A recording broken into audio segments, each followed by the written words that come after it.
Next time you meet me in Gate City, check out Soul Sisters. Wait. Oh, Cody Pope. I know Cody Pope. Our friend is Cody and we not having a good day. Musician. Yeah.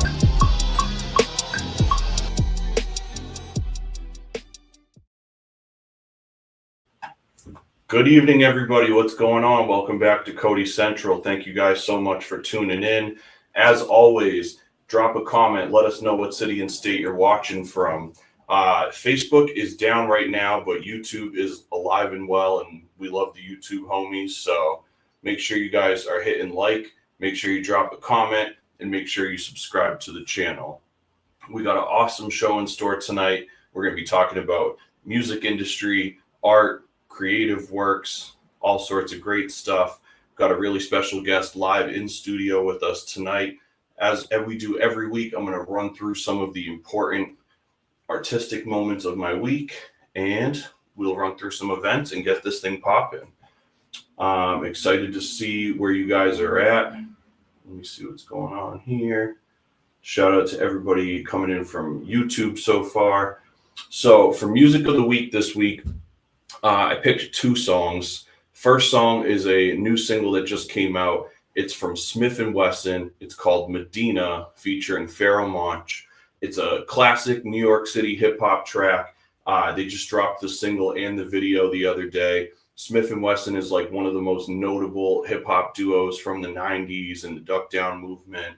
And if you know hip hop, you know Pharoah Monch is one of the lyrical masterminds of all time. So this was like a perfect blend of like punctuated percussion, different variations of rhyme flows, just like a very nostalgic feel, but you could tell it was still made for modern times. Super fun track, going to be great to listen to in the car. Really glad I came up on that. It popped up on my YouTube because I was subscribed to the Duck Down channel. So check that out. That is Medina from Smith & Wesson featuring Pharoah Monch.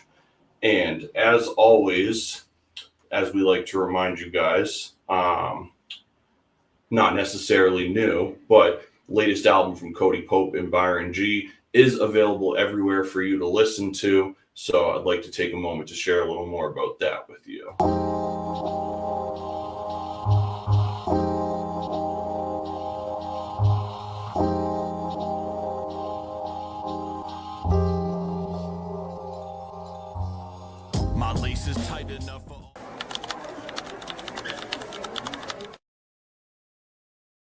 We're back. So, movie of the week. I'm really excited about this one. So, you guys know I'm a huge Kevin Smith nerd. Obviously, I don't have to say much. This week, I got my hands on the 4:30 movie, which is one of the latest Kevin Smith movies. If you know me, you're well aware that this is already going to be incredibly biased, but that's why I get to do this. I have a unwavering allegiance to all things View Askew universe, and so this is one of those like perfect nostalgia bait things that brought me right in. This was genuinely a fun watch, though. It had great pacing, meaningful characters, and a really good amount of heart and substance, despite the generally cliche teenage love story approach. I'm a sucker for movies about movies, movie theaters, movie industry, old Hollywood, all that kind of stuff. So being able to see Kevin Smith use all these different spots that were actually from his childhood and get actors that could represent characters from his childhood, it was just really cool, and it made everything a lot more meaningful despite the more simple approach. I'm really glad that I got it on Blu-ray. I just only wish that I saw it in theaters because it really is a perfect popcorn movie. It's super fast. It's awesome. I got it on Blu-ray and it came with the DVD. My only complaint is the Blu-ray seems to only have an Atmos track. And for those of us not wealthy enough to have Atmos surround sound at home, you literally can barely hear the movie. So I had to put the DVD version in because that had a stereo track. So that's my one downside. But otherwise, awesome movie. So glad that I got it. Definitely going to find myself watching this like over and over again. And As always, if you guys want to talk more about movies, and you guys can see my in-depth movie reviews, watch lists, influences, all this kind of stuff, consider following me on Letterboxd. It's a platform that's all about movie stuff. So if you want to learn more about that, check this out real quick.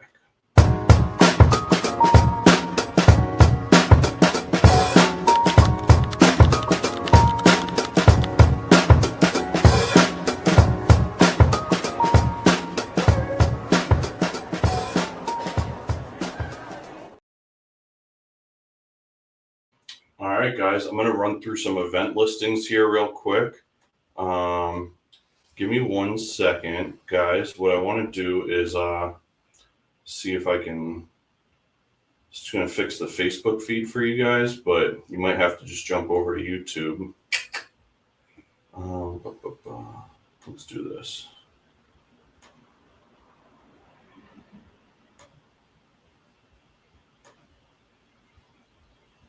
Okay. So Facebook people should probably see us soon. I'm going to run through some event listings in the meantime. As always, if you want your show listed in the event listings, please send an email to codycentralshow@gmail.com.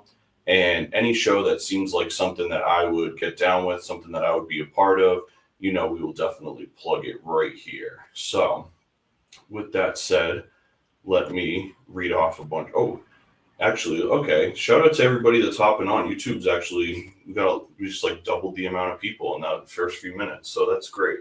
This should be a fun one tonight, guys. Remember, like I said, make sure to drop a comment. Let us know what city and state you're watching from. Let's get this chat popping tonight as soon as our guest is on screen. Live Q&A for the whole time. Event listings. With that said, Wednesday, March 19th. 1990s post-hardcore legends Quicksand make their return to Boston for a rare appearance at the Paradise Rock Club. March 21st and 22nd, California's incredible punk hardcore new wave iconoclast Ceremony celebrate 20 years of being a band with a special 2-night engagement in New York City at the Bowery Ballroom. Saturday, March 22nd, Michelle Diacello is going to be at the Groton Hill Music Center. She's a Grammy-winning bass player, poet, and songwriter. Friday, March 28th, The Laugh Addict presents Dan Bolger. 2006 Boston Comedy Festival winner is going to be making his way to Manchester. Shout out to multiple-time Cody Central guests Andrew McGinnis and Danny P. holding it down at The Laugh Addict in Manchester. Tuesday, April 1st, the Nashua Celebration of the Arts at the Nashua Center for the Arts at 7 p.m. featuring Ruby Shabazz and more. Friday, April 4th, Beth Gibbons, vocalist for prominent alternative trip-hop group Portishead, is going to be playing songs from her solo album in Boston at the Orpheum Theater. Excuse me, gang.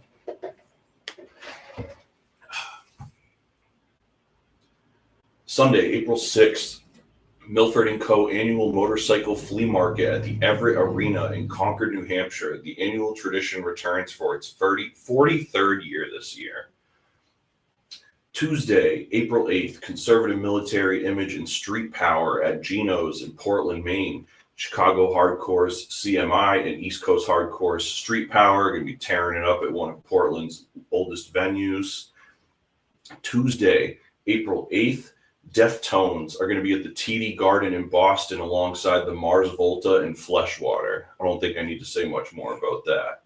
Friday, April 11th, hardcore punk rock and roll act Sabretooth Zombie from California is going to be live at Ralph's in Worcester.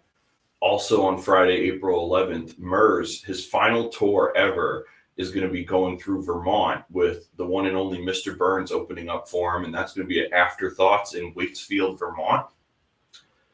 Shameless self-plug, Friday, April 11th, Cody Pope and Byron G are going to be performing live at Kodo in Lowell, Massachusetts, presented by New Hampshire Underground, alongside Mr. Goodbars, Six Minds Combined, and more. Sunday, April 13th, Cold Cave is going to be at the Brighton Music Hall. Cold Cave is the solo project of American Nightmare vocalist and Heartworm Press founder Wesley Isold. Thursday, April 17th, high-energy Florida hip-hop artist Denzel Curry is going to be at Roadrunner in Boston.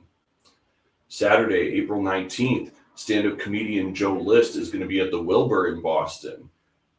Friday, April 25th, shameless self-plug, Cody Pope and Byron G will be at the Aphodian Theater in Portland, Maine for Graphic Melee's stereo album release show. Thursday, May 8th, legendary independent cannabis enthusiast and hip-hop artist Currency returns to Boston with his 420 tour at the Middle East. Also that day, Thursday, May 8th, Stavros Halkias is going to be at the Hampton Beach Casino Ballroom. Stavros is a hilarious stand-up comedian. You might have seen his podcast, Stavi's World, as well as many other things that he's on. Sunday, May 11th, powerfully soulful and technical American heavy music act Baroness is going to be bringing their beautiful live show to the Sinclair in Boston. Monday, May 12th, one of the most prolific hip-hop artists of all time, needless to say, Kendrick Lamar is going to be performing at Gillette Stadium. That is going to be a monolithic show, to say nonetheless. Saturday, May 24th, one of the most iconic 80s death metal bands, Obituary, is going to be tearing up the Palladium. May 31st and June 1st is Tied Down Fest in Detroit. American Nightmare, Speed, Judge, The Wrong Side, Hope Conspiracy, Fiddlehead, Trial, tons more. It's going to be one of the best hardcore fests of the year.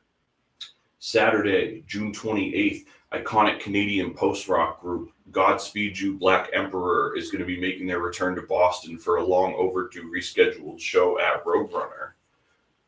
Friday, June 11th, 90s emo legends Cap and Jazz are going to be doing a rare performance at Royale in Boston. They actually just moved this from another venue because they sold so many tickets. So definitely get tickets while you can.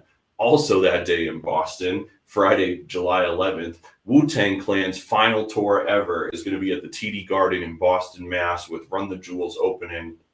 That is going to be insane. And lastly, Friday, August 29th, American industrial legends 9 Inch Nails embark on a huge tour, one of their first in a number of years. They're going to be at the TD Garden, so you can get tickets for that now. What a wild year this is going to be so far. It's really insane to think of some of these shows that I just listed.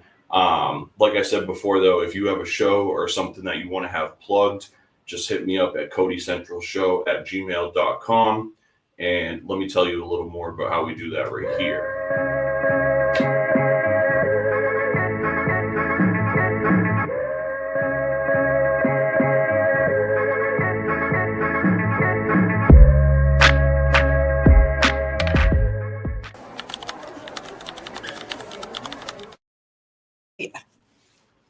So before we get into the main portion of our show tonight, I also want to take a moment, because our guest is involved in an event space and event coordinating themselves, a few things of note that they actually brought for us here. So Chelsea Purrington Photography is going to be hosting an artist reception at New Hampshire Underground on March 21st. And we're going to be talking all about New Hampshire Underground tonight. So we will bring this stuff back up throughout the show. There's also going to be a punk rock masquerade on April 12th.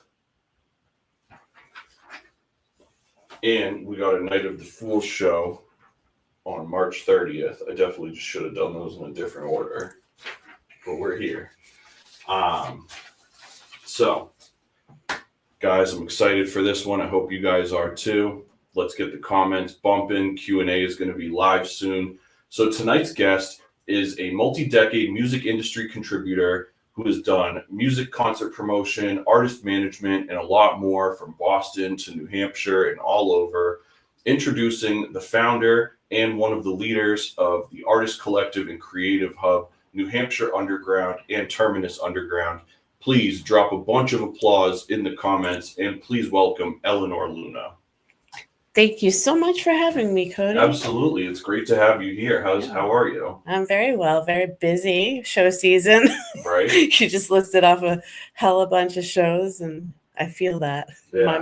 My blood. It's going for sure. It's awesome. Hell yeah. So first things first, chat is officially open for Q&A as long as we are live tonight now. Any questions that you have for our guest, we'll pick our favorite ones. We'll put them up on screen and get them answered for you. Anybody that's listening, drop a thumbs up if our audio sounds good. as you know, doing a lot of these in-studio interviews. I'm producing and running the whole thing, so just let me know that it sounds good. And let's jump into this. So when we first met, you had gone into some of your prior experience within like music industry, creative arts. Can you give us, like, as the audience, a little synopsis as to how you got involved in the music industry Sure. and what roles that you led prior to creating the position you're in now? Yeah, so I'm old music industry person, 25 years in. Hell yeah. I started in 1999 as a musician. I started to sing for a band and then realized I wasn't really that great at it. And so I was literally fired. And me being me, I'm not a quitter. So I was like, all right, I wonder what else I can try. So then I met up with a guy who had a 2-person band, and he invited me to join him as their keyboard player. And I was actually really good at it. So it stuck. And then for a number of years after that, I had a number of my own bands and started managing bands, and the people that had fired me were also in my band. So That's awesome. yeah, kind of, what it all came around. So then after a number of years of being in my own band and managing my own band too, I realized I had, quite a number of skill sets that I could maybe start helping other people.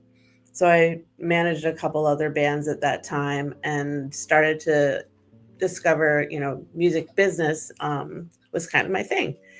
And I really had not intended on going that route. I was just kind of wanting to be an artist and wanting to express myself. But then I realized that there was a whole bunch of other stuff that came along with it that I needed to know. And just all that research culminated for years and years and years, and networking and meeting other cool people like yourself, and a bunch of different genres that I've been in. I mostly have been in rock and metal traditionally, and goth. Now I'm sort of foraying into the hip hop community as well, which is pretty exciting. So there's just so much good music out there. And so backtrack a little bit, the pandemic happened, and things changed, right? And between that time, I was studying for my MBA at Berkeley, and then sitting on that for about 5 years until just recently. Last year, a friend of ours in the community passed away, and it was just kind of like a light bulb went off, and I was like, wow, I really kind of need to help people and like provide a place for people to share in music and to get together and to have a safe artist community and a space for not the mainstream, but like the alternative among us. It was just more trying to build community is how it started. And now it's grown into much more than that. So New Hampshire Underground is what we call a micro entertainment center. So we've got a venue in it, which is Terminus Underground. We've got an artist and musicians lounge, and we have a community jam space, and then a whole bunch of artists and musicians rent rehearsal spaces upstairs where we are as well. And we're starting to develop a little podcast studio. That's So awesome. Big work in progress, but it's so rewarding. I mean, that's such like a huge creative hub for like the area, though. You know what I mean? It's cool how many resources and assets you're able to provide people. Yeah, and the community has really spoken and said what they need and what they want out of it too. So we've had a lot of feedback on, this whole past year was sort of in development, and we're kind of chugging along now with like a lot of really good feedback and partnerships. And that's been like the path that we've created, is to listen to what the community needs. That's important. I mean, it's important. It's like, I think, and I've gone through it as well, where it's like you try to develop things that service a need that you have, but is that necessarily a need that your community needs serviced as well? Right.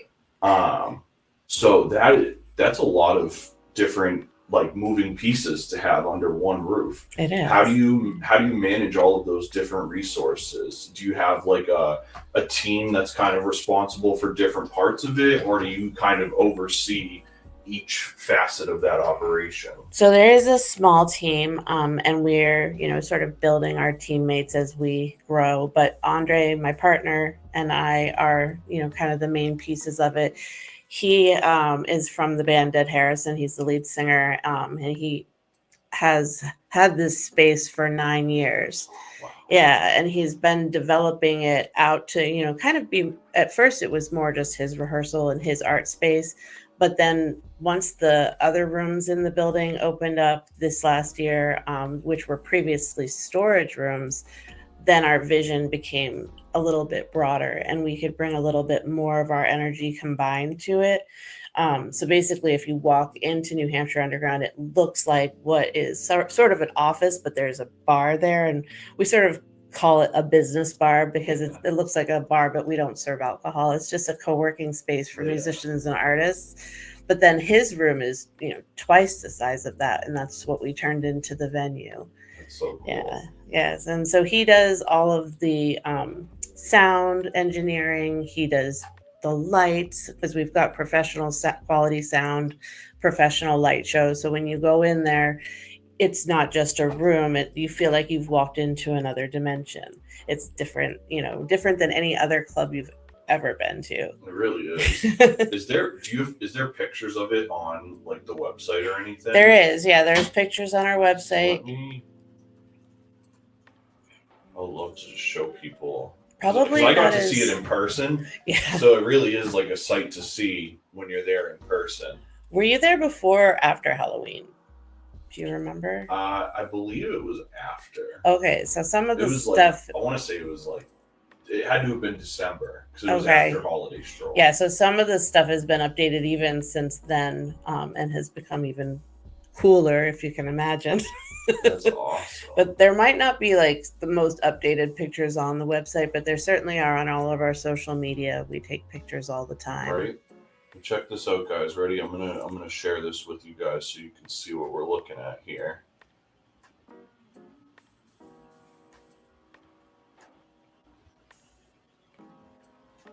So this is pictures from some of the previous events at their spot. So you can see they got huge lighting, built-in sound, very like intimate GA crowd space. Well, I'll let you. Yeah, so it is a living room style environment. We have nice leather couches and an open space. Sometimes, depending on the show, people even hang out on the floor. It's kind of funny what people will do in this space, but we can house about 50 to 60 people in the space, but it creates a nice interface between the musicians and artists and the audience, and it's unlike any place you've ever been. One of the last shows we had, it was just an open house, and we were able to get as close to the musician as possible because there were not that many people there, and he literally made most of us cry. And then we were able to talk to him afterwards and thank him for bringing that kind of emotion to the room, because you hardly ever get to do that, like tell an artist how much it meant to them or to you, how what they did kind of took over. So if that makes any sense. Yeah. But yeah, it's pretty cool that you can have those conversations. It really is, and it seems like a really good place for like growth and development, whether you're at an early stage in your career or if you're later and you just need additional resources. Or if you're sick of the bar and club scene and you just want something chill. Yeah. That's where a lot of people come in. Like we've had people from Canada and from Pennsylvania, New Jersey, New York, all come up to the club. And the first thing that usually comes out of people's mouth is, "This is my favorite place I've ever played." Right, and even if they haven't played just yet, they say that. I'm just like, okay, cool. That's awesome. Oh, I love that. Yeah. Big shout out to Keith, who dropped a comment in the chat. I see you, Keith. Thanks for being here. Thanks to everybody that's here. Looks like we're split right now between YouTube and Facebook. Sorry for the delay in the Facebook stream, some technical difficulties, but drop a comment. Let us know where you're watching from, especially if you're in Nashua. Tonight's guest, we're talking about New Hampshire Underground, which is located deep in the heart of downtown Nashua. So if you're a creative of any magnitude, chances are there's going to be something to tap into your explorative nature here at New Hampshire Underground. Yes, yes. So you kind of tapped into it a little bit already, but going from being an artist, right? An artist is a very self-serving thing. Now, granted, it's beautiful to like make art and give it to people and have them really need something. For sure. But it's a very cathartic thing. So to have, I don't want to say given up, but to have walked away from doing that part of it to doing these other sides of the music business, like you said, where it's like learning artist management or development or event coordination. Those are so much more give than take, where it's like you sacrifice a lot more. So what is it that makes you gravitate towards making those kind of sacrifices to help other artists see that vision through? It's so interesting that your question is so interesting and resonant with me, because I actually felt like I gave a lot more with my music, and like it took a lot out of me to be a creator, to be on stage, to be up in front of lights and sound and have to play exactly the way you need to play each and every time, and deal with stage fright and fans, and just the whole like stardom of it was not really my thing. Like I enjoyed the music I created, but then when I stepped back from it, I actually enjoyed seeing the creations happen and enjoyed supporting those creations of others more than I did for my own self in a way.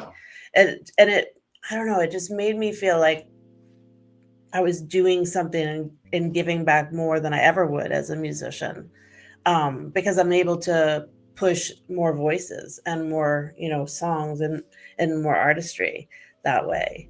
I love that. So I guess that's less selfish, yeah, like you said. That I love that you said that though, because it is rewarding in a different way. As an artist, I find often that I need so much from my audience. I need you to listen. I need you to buy the ticket. I need you to pre-order the album. I need you to drop a comment on the video. I need you to share the post. I need, whatever the case is. Yeah. And with so many artists having all of this neediness, what value do we present to reciprocate that? And so for me, it's like I consider things like my podcast, where it's like the show is obviously Cody Central, yes, but I use the platform to expose and explore people that I find are impactful in their community or that are inspirational or motivational to me in some way. And so it's like, you might be coming here because you know me as an artist, but I'm using this time to put on whatever it is you got going on. Yeah. And everybody can kind of do that in a different way, but it's almost like you kind of did a 180 and got all of your gratification from being the battery in people's back, so to say. Yeah. And, a lot of artists don't want to do some of the things that I can do, and they can't. They just have no mind for it at all, because all they really want to do is do their passion.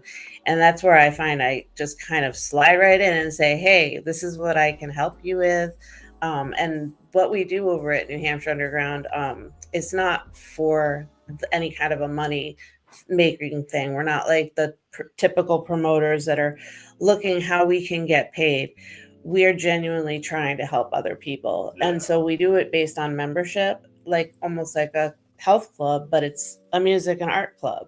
So people can pay a certain level of membership and get this type of resources that they're really looking for. Or they can do a la carte, if they have, no ability to do a membership. We do other things, and we do trade sometimes too. So we try to make it all level accessible. So would you say that the memberships is the key to like sustaining a physical brick and mortar place like that? Not necessarily, because I do work for someone else during the day. So I think, that part of what I give back to the community comes from my ability to do that. The membership itself kind of builds and sustains the community itself. So the more people who sign up for membership and want to be there and want help from each other and to bounce ideas off and network, the more we grow, the more we can utilize the space and then potentially even grow out of the space. I actually just had the rare privilege of going over to Western Ave Studios in Lowell. Just the other day, and I was just so jealous because it's so huge and so amazing and big. I know, and Taffet is doing such a great job. So we kind of want to do that on a smaller scale because we have a mill building. But it's a lot of work. We need community, and so we're just starting to do that. 9 years ago, we could never have foreseen where we are now, and it's because of the community that we've been able to revamp the rooms and make it really nice. And the bathrooms are, no longer granny bathrooms anymore, and so it's, it gives that real true club vibe where you might have just been feeling like, oh, I'm walking into this really strange brick building a couple years ago, but now it has that vibe of, oh, this is a community space. I love that. Yeah. And it's funny because I think this must be, you mentioned him earlier. We got Andre in the chat right here from Nashua. Shout out to Andre. Yeah, that's Andre Dumont. Yep. The master of ceremonies. Awesome. Shout out to you. We also have Elizabeth Allred in the chat, also representing Nashua. Elizabeth is a member. She's one of our Rockstar members, and she's a writer. Oh, awesome. So we not only do musician and artists, we also can help writers, people who like to write poetry, people who write books. That's so cool. Yeah, we can help them down a nice path for their own promotions, building their websites, trying to get them hooked up with publishers. Yeah, it's just a really nice thing. That's dope.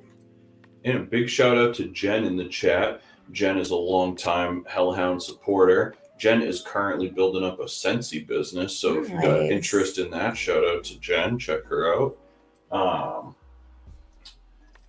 So I want to ask you,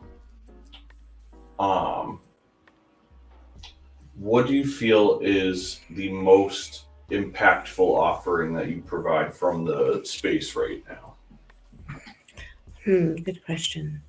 I mean, impact-driven stuff is kind of like helping musicians get out from where they might have been into a greater, network in the community at large. And, a lot of times people start where they are. They don't know the next steps to take. So I can definitely help people with that kind of thing. So if you've been sitting on music for a really long time and feel like it has some potential, we can definitely, talk about that, and I can help launch people.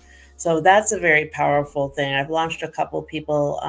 Six Minds Combined is my hip hop artist that I manage, and he's one of our VIP members. Yes, you'll be playing with him on the 11th at Cody Underground. So you can check out his CD release. Yeah, an amazing, powerful hip hop artist with super cool lyrical flow. Amazing beats that, are really melodic and danceable. Very unique sounding, and he's been doing music for over 20 years, but had not known the steps to take to get beyond making the music. So that's one of the most powerful things about what we do, is we can help people who've never thought how to do it, get out and do it. And that's his artist for his album is My Art by KF, Keegan Fitzgerald, Crafty K. She goes by a number of names because she's so prolific and creative. She was another one. She had no idea how to launch, and we helped build the steps. I kind of have a process that I built for the bands that I've managed before, for artists that I've managed before, and that process just works. So I utilize it kind of like it's not blanket, but it's, there's definitely logical steps. Yeah. And everybody's different. Like everybody wants different things.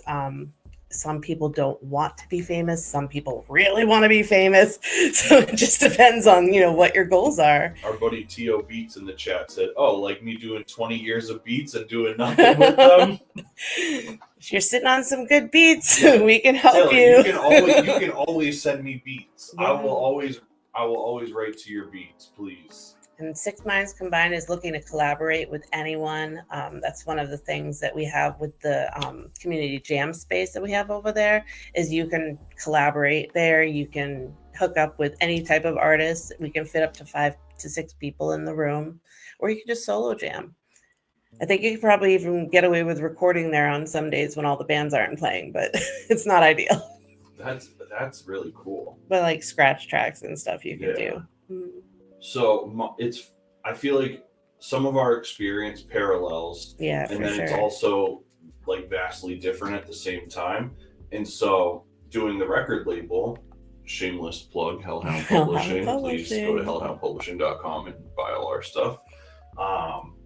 Doing the record label, I kind of had the same mindset of like, if there's people out there that just make great art and they don't know what to do to kind of take it off the starting line, that's where we can come in and really facilitate that.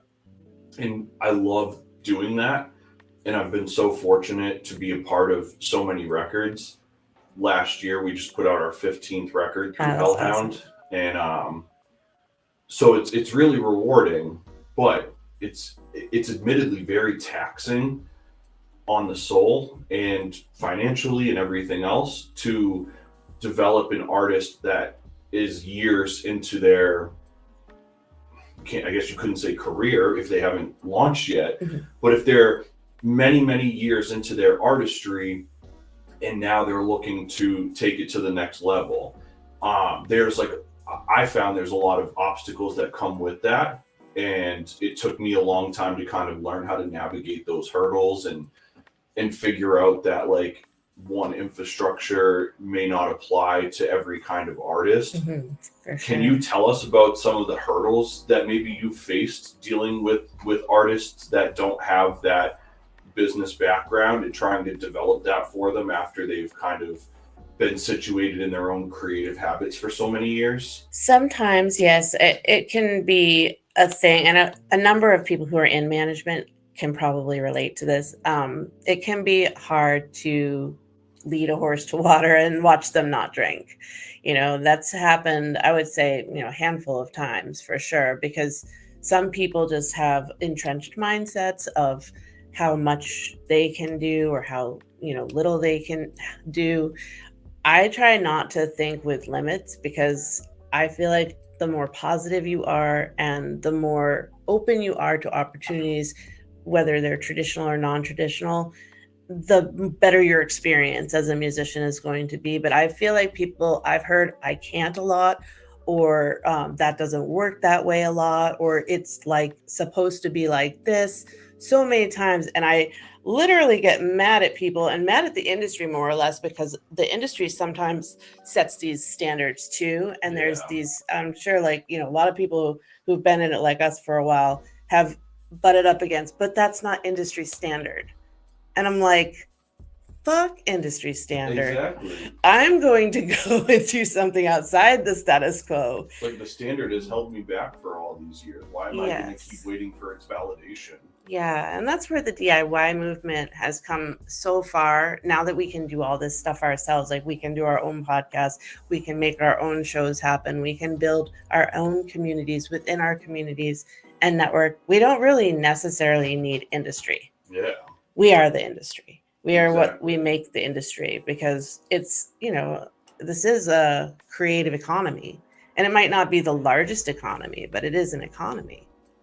And that's the biggest thing. It's funny you say that, because I try to tell people that all the time too, where it's a lot bigger than just a bunch of artists making music.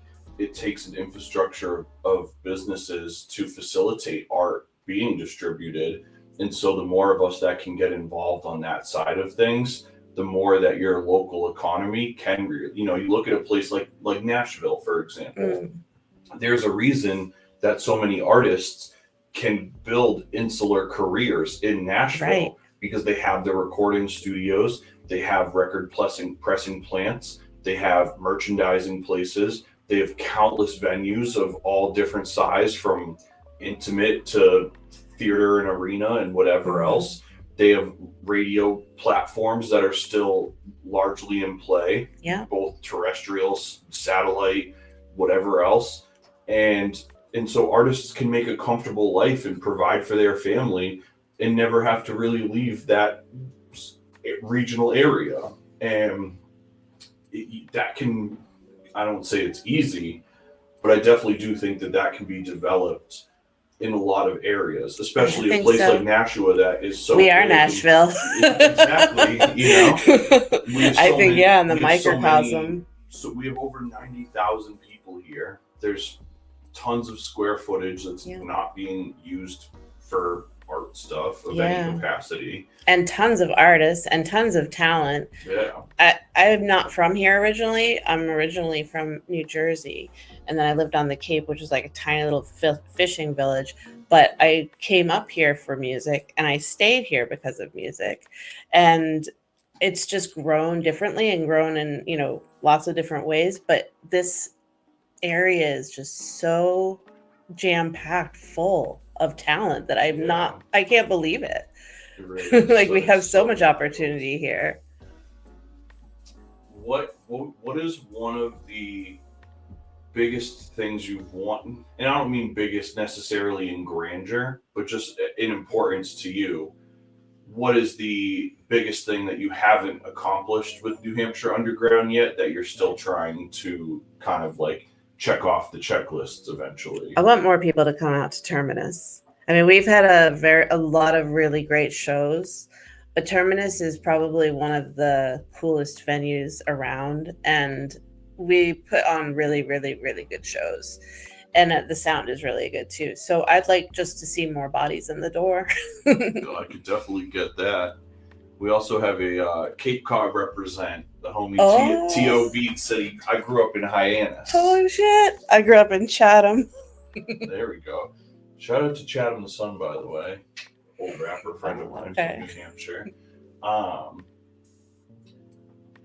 What do you feel is your biggest hurdle in getting people to attend? So you said your goal is to get more attendance at your shows. Yeah. So let's say we've had good attendance, but I want great attendance. I want to sell out each show. So we've had like Green Jello came up this summer. We sold out that show, but that was a free show. So we didn't make any money on that at all. And neither did the artist because he wanted it that way. But we've had other bands come through and we've, had 30 to 50 people and everybody gets paid. Yeah. And that's a nice thing. It's nice to be able to hand a traveling band $100 and be like, thank you so much. Or see like the other local bands give their portion to the traveling band because they know it matters. So that's why we charge $15 at the door, $20 for VIP pizza, we call it, because we include a pizza session with the bands in their green room for VIP ticket holders. That's cool. But that's why we do what we do, because we want to give back to the bands that, they work so hard and they spend thousands of dollars on their assets, their instruments and their equipment. And then they have to travel, and it's just a lot for very little. Yeah. And my model is definitely different. Like I've gotten in fights with people who try to say that the headliner is supposed to make the biggest bang for the buck. I want everyone to get paid equally. So what do you find is the biggest hurdle right now in getting all of your shows sold out? Probably I don't do enough advertising because we have capacity and I don't want to alarm the fire marshal. I don't want him to, think that we're trying to do anything above and beyond what he's set us to do. But it's the size of our space. Like we definitely need a bigger space and more potential square footage and more parking to really, really do what we need to do. And we've been kind of working with the city a little bit to see if there's any potential for some of the buildings that are here. So I'm on the Arts Commission of the city, and there's a couple of the older buildings that they're trying to see, what are they going to do with. There's the school, and then there's the theater in the round. So we've been sort of thinking about that, but I'm not sure if that's something that's going to come up soon because they need a lot of renovation. But ideally, I'd like to have like a huge warehouse that I can just outfit, kind of like a Viking meat hall, but with a stage. I love that. That's wild. Yeah, it's one of my ideas. So you have members of New Hampshire Underground that are like monthly subscribers, I guess you would say. And because of their subscriptions, you're pretty tightly wound within the output of their artistry typically. How many artists would you say are like on your roster right now that you kind of work with on a regular basis? Right now I have 6. So yes, since it is just me, does limit the number of those types of memberships that I can have, but we do Yeah. have community memberships, which are $30, and you have access to the New Hampshire the Musicians and Artists Lounge, and then you get discounted tickets to Terminus through that membership. Yeah, so it's a nice way to support on both sides of the coin. But with regards to like the VIPs, I have 3 VIP members. One is Dead Harrison, the band. The other is the Whole Loaf. They're a modern 60s style rock band, and Six Minds Combined, which is my hip hop artist. And then I have My Art by KF as my rock star member, and Elizabeth Allred. She's Ellie Beach author is her name. Oh, cool. Yeah, she's an author. And maybe I lied. There's only 5 right now. Yeah, that's great. Oh wait, no, I'm sorry, I forgot. We have the musicians members too that they use the community jam space. So we've got Lacey from Who I Am and our friend Chip. Yeah, That's awesome. it's hard to keep track of everybody. I know I saw Elizabeth and a few others in the chat, so feel free Shout out to you guys. Drop a link in the chat and let us know where to find your work. As you know, Hellhound Publishing, we love books, and so I'm always excited to meet fellow authors, fellow musicians, writers. So drop all that stuff in the chat so everybody can go and check you out after the show tonight. Yeah, definitely. We have her book right now over at New Hampshire Underground, and we're working on a rebrand of it and a republishing, and then she's writing this massive epic tome of poetry. That's awesome. Yeah, so it's a work in progress. But it's in everything. I know, seriously. That's super exciting. But I can take probably 1 or 2 more members in that regard.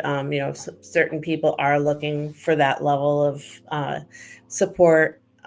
We can definitely talk. And the memberships are all up on our website too, the different levels. Oh, cool. Yeah, under membership. Oh, you know what? Let's take a moment to show them that because I still got the website queued up right here. So let me go to memberships. The nice thing about the Musician and Artist Lounge is we're open Tuesday through Thursday from 7 to 11 p.m. And it's open to the public. So you can just drop in for $10 to hang out, do your art, maybe read a book, and it's BYOB. So it's pretty so chill. Cool. Yeah. We've got, a little lounge and leather chairs. All right, so you guys can see it right here when you go to the NewHampshireUnderground.org. You can see all about their services right on here. You can see they got jam sessions where you can utilize their rehearsal spaces. They've got business consultations. You can do workshopping and podcasting and meeting. And you've got the musician and artist lounge access. And then you've got your memberships down here. So yeah, you want to tell, yeah, so sorry, she's looking at it. It's a little delayed, so you got to give us the some delays. Here. But here's the different memberships right here. So what would be can you kind of like break down the different like values that you get from those? Yeah. So VIP, as you might imagine, you're treated like a VIP. I make sure you get hooked up with your favorite drink every month, something that you like to have in the refrigerator. And we sit down each week. We go over, business plan. I set goals for people. We do SMART goals, which is, kind of the business terminology setting of things. And we just kind of map out a plan for you. And then we try to reach those targets each month. So with Six Minds Combined, he's met every one of his targets. Oh, that's fantastic. So we're just like going right through it. It's because he wants it. So some people that, don't have a lot of time, they might see me every couple of weeks instead of every week. And those I would suggest be more like a rock star member. So you can have a little bit more time for your growth and yourself, rather than it being on all the time. And the rock star member, you get the same, the same services and support, only you just get to meet with me 1 time a week. And then with the community membership, it's just basic access to the place. So you come in when we're open, you can hang out and co-work with us. So I modeled it originally after like the co-working bars that I saw during the pandemic. I was like, hey, I could have something like that for musicians and artists. We could like hang out, do our promotions together, so that we're not all in a vacuum. So that's that level membership, and then the other one is the musician jam session membership, where you can sign up and then you have access to the jam room. That's cool. Yeah, Man, it's just like so much different value and resources to kind of accommodate different people's needs. yes, It's cool. You know, it's interesting because you did say about it being a la carte, and it's like, yeah, you really can seemingly develop a plan that meets your needs. yeah. And we really also want to do the Terminus Underground membership, which we just dropped a little bit ago, so that you can be a member, and it's a way of you giving back to the artists that come into the club, and you also get discounted Terminus tickets with that. So you're paying $20 a month, which goes right back into the club and supporting traveling artists, which is a nice thing to do because we do hospitality for traveling bands as well. That's cool. Yeah, we try to do everything that matters, Yeah. that other people do not do or have done and don't do any longer. Like my one, there was a company called Feed the Scene down in Maryland. I don't know if you've ever heard of it. Yeah, I think I have. And they had bunk beds and like breakfast for traveling bands, and it was free. It was absolutely free. And I remember hooking my bands up with that one time. And it was so gratifying to know that they could go all the way down someplace they'd never been and be taken in like that. Yeah. So I kind of model some of the stuff I do. My hospitality is Southern hospitality. I love that. It's so important. Oh, where do we go? There we are. Andre said Dead Harrison, Terminus Underground. Shout out to Andre and Dead Harrison. Yes, shout out. deadharrison.com. Shout out to our buddy Ryan, longtime listener, longtime Hellhound brethren. He said, sorry I'm late, but I'm here. You showed up. That's what's most important. Love you, Ryan. So yeah, so what are like, so I it's been a long time in the making, but it's also been a short runway in terms of putting the gas pedal to the floor, it seems. Yeah. What are some of the projects that you've been involved with so far in this time that you feel the most rewarded about? You mean with the underground or anything else? Yeah, just I guess either like shows that you were proud of, or record releases, or books, or I'm proud of so much. I can imagine, right?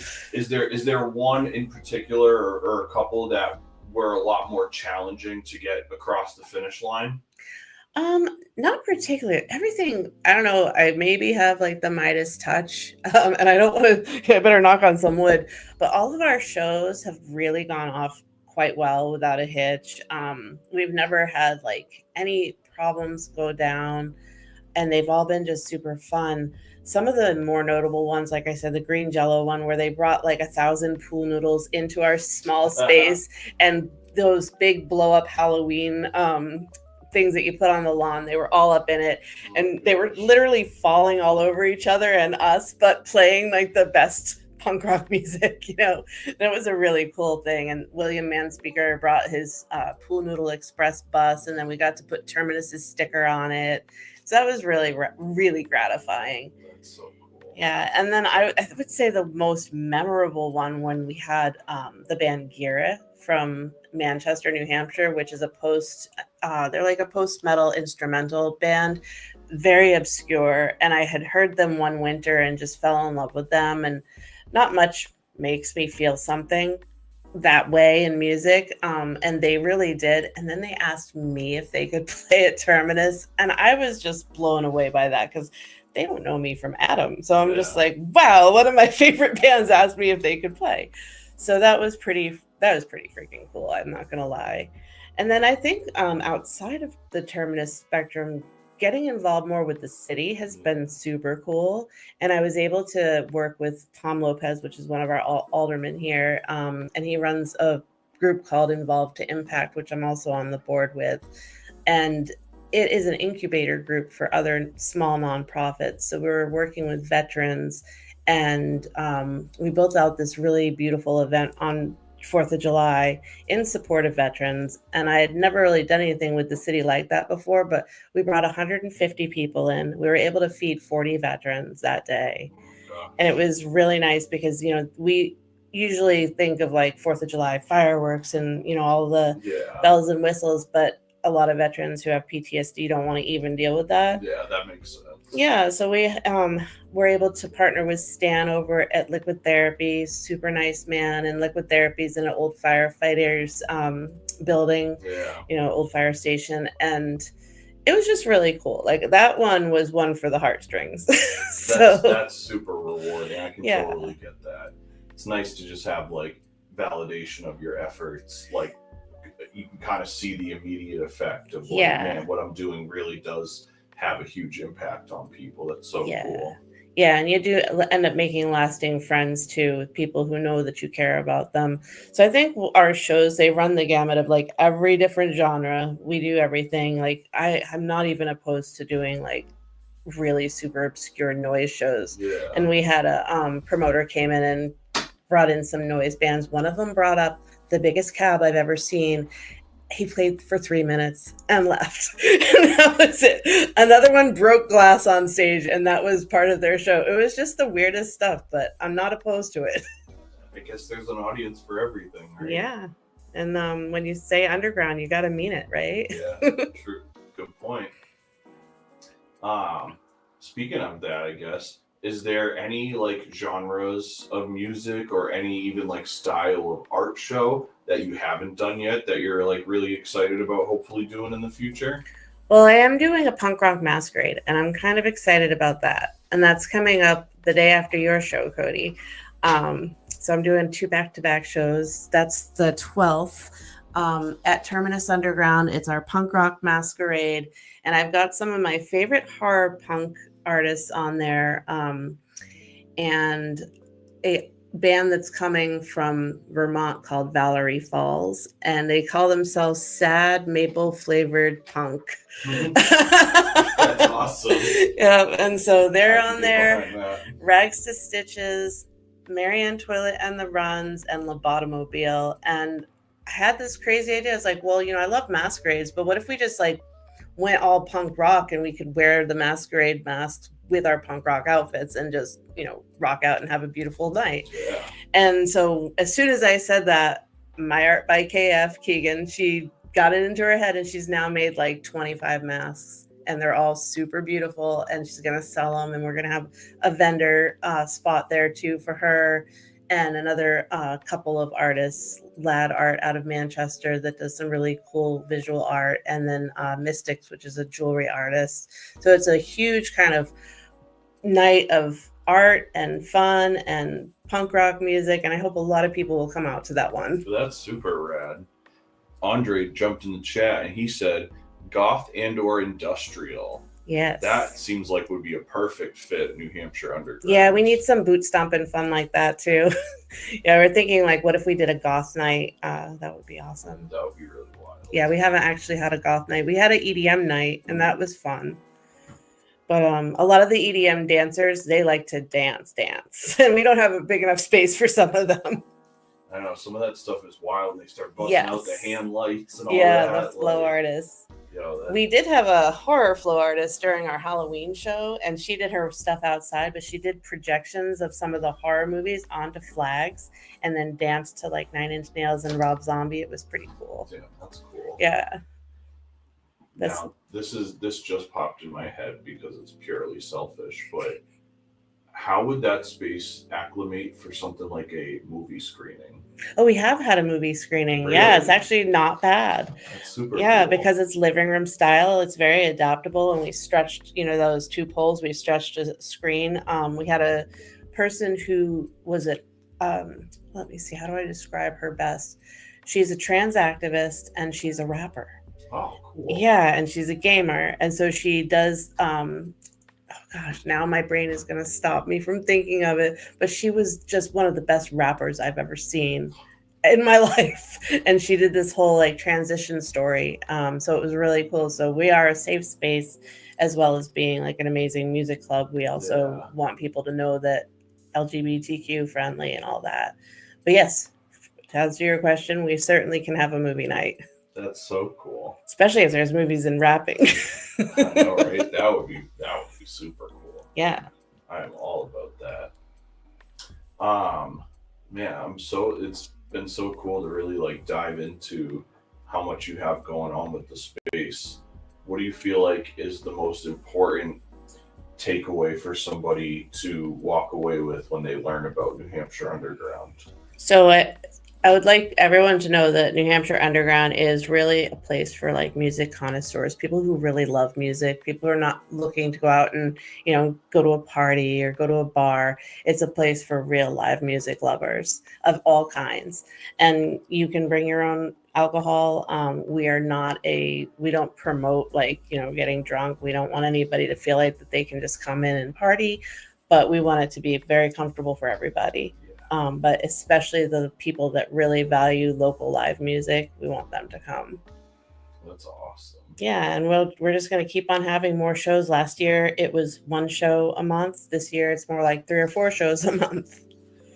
Damn, that's wild. And so, what kind of team does it take to do like 3 or 4 events a month like that? How many people do you typically need to kind of make an event successful? Well, we usually like to have no more than 4 bands. And then it'll usually be just me and Andre. I run the front of the house. He runs the sound in the back of the house. And my assistant, Sim, she will usually help me with like intermediary in between. And if you volunteer, we give you a free ticket to the show. So if you wanted to do parking detail at the beginning of the night or bounce the door a little, we have those kinds of options too. Eventually I'd like to get it where I can pay staff. Yeah. But we're just not big enough just yet. That's fair. Yeah. And I think going from 1 or 2 shows to 3 or 4 is not a huge stretch, but if we went weekly, then I definitely want to have a full staff. Yeah, I mean 3 or 4 shows a month almost is weekly. So Yeah. in a way, it's like that's true. It's a big undertaking, but it's really cool. I think that's going to be really helpful to a lot of different groups or subcultures of artists, and I think it's really admirable what you're doing. Thank you. And how much you provide and how much you put yourself out there for the benefit of the growth of people's art. I think that's really cool. Thanks. Well, we're almost all booked up this year for our season, but if people do want to send their music to us, send it to New Hampshire Underground, all spelled out, at gmail.com. And we listen to everybody's music, and then we're definitely booking out to like 2026 at this point. But if we can fill people in, we will. Sometimes we'll do rescue shows. So if like a band was double booked or a venue closed and they reach out to us, it is very likely if it's a Saturday or a Friday show, we can put them on some night. That's super cool. Well, guys, I want to show you a little bit of what they have coming up in the interim. So we had mentioned before, but there's going to be a Chelsea Purrington photography reception, and that is March 21st. All of these shows are going to be at New Hampshire Underground, which you'll see is 134 Haines Street, Nashua, New Hampshire. So this is going to be really cool. Check this out. Yeah, it's a really cool photography exhibit, very ethereal avant-garde stuff, but she also does bands as well. Rad. Yeah. So is this going to be like printed? Like she's going to have like prints like on display or something? Yeah, to that because we have a effect? gallery wall inside of the artist and musician lounge, so that whole wall is her art now. Oh, that's so cool. There's like 20 to 30 pieces up there. And then shortly after that, they got another great show coming up here on the Night of the Fools. Yep. What can you tell us about some of these bands here? So that's our pre-April Fool's show. So Night of the Fools is for anyone who considers themselves like a clown or a jester or a fool, just to have some fun with it. But those are some alternative rock bands. Dog Ate Dug is 2 female-fronted band, and then Questing Beast is a metal band. And the other band on there is Sunset Electric, and they're also alternative rock. It's my memory. I have to remember all these things. Know, right? Good thing I'm doing some videos. I know, it's a big docket. It's a lot of stuff. Yep. And then I heard a couple of these people here show on April 11th at Cody, the Beats and Bridges Showcase. Yeah, we're trying to bridge the hip-hop underground from Nashua to Lowell. We got all sorts of Nashua cats from Gate City to Mill City, myself and Byron G, Mr. Good Bars and Goldie Goddess, and 6 Minds combined. That is April 11th. This one is at Cody Underground in Lowell. I lied to you 3 minutes ago when I said all of these shows are at New Hampshire Underground. Except for that one. But New Hampshire Underground is putting the show on still. So yeah, that'll be my first official hip hop show that I'm ever doing. That's awesome. So once again, come support the home team taking over Lowell. And then, as we were talking about before, we got the Punk Rock Masquerade the day after that on April 12th. So a lot of back-to-back shows right here. All sorts of stuff going on. We're not dead yet. Nope, we're just getting started. Just getting started, right? I love that. And I'm so excited that you're going to be performing on the stage for one of my events. I'm excited too. It's going to be really cool. Oh, nice. Our buddy Ryan says, "Hey, I know Six Minds." Oh, sick! Awesome, Ryan. Come to the show. Ryan's an OG Nashua guy, so that doesn't surprise me. Yeah. Ryan knows everybody. Yeah, and Rick's an OG Nashua guy. He's on the board of Positive Street Art too. Okay. So yeah, he comes by his hip hop roots, honestly. I love that. So this is more, I guess it could be artist or business, however you feel inclined. But what do you feel like is an important takeaway from the work that you do? Like, if you had to kind of provide all the people that are listening or whatever with a synopsis of why you do the work that you do and how that value could be taken, how would you leave that with people? I say don't give up. Like, don't give up on yourself or your art if it means something to you. It might not mean anything to anybody at all, ever, and that's okay. Because if it means something to you, you should do it. And then if it comes to speak to someone else and you never know who it will speak to, that's worth it, even if it just speaks to one person. So that's kind of how I feel based on my own experiences and what I've seen. I think a lot of people do feel inclined to give up after a certain time if they feel like, oh, I'm not getting the feedback, I'm not getting as many people. But imagine the people that you would miss if you didn't do what you did. Yeah. And the people that you wouldn't affect. And the people you've saved because of what you do. Yeah, that's so important. I love that. Thank you so much for joining me tonight, Eleanor. This has been awesome. Yeah, I hope you guys have learned a ton about New Hampshire Underground. It's happening right under your nose, whether you're in our city or you're on the internet. You can follow this movement either place. Follow the banner right here, New Hampshire Underground, at New Hampshire Underground on Instagram and Facebook, and www.newhampshireunderground.org for more information on the shows, on the studio, on all of the artist resources, on memberships, and so much more. Once again, Eleanor, thank you so much for joining me. This has been really cool. Thanks, Cody. Make sure you follow New Hampshire Underground. Thank you guys for tuning in tonight. This has been an awesome chat. I've really learned a lot. Hopefully you guys really gathered a lot from this too.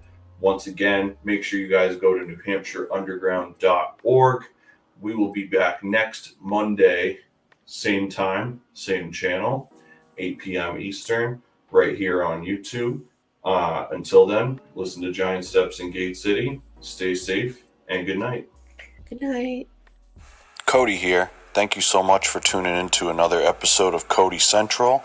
If you'd like to support the show and help me keep this thing afloat, please check out some of the options below. Thank you so much for supporting, and as always, subscribe, like, and comment.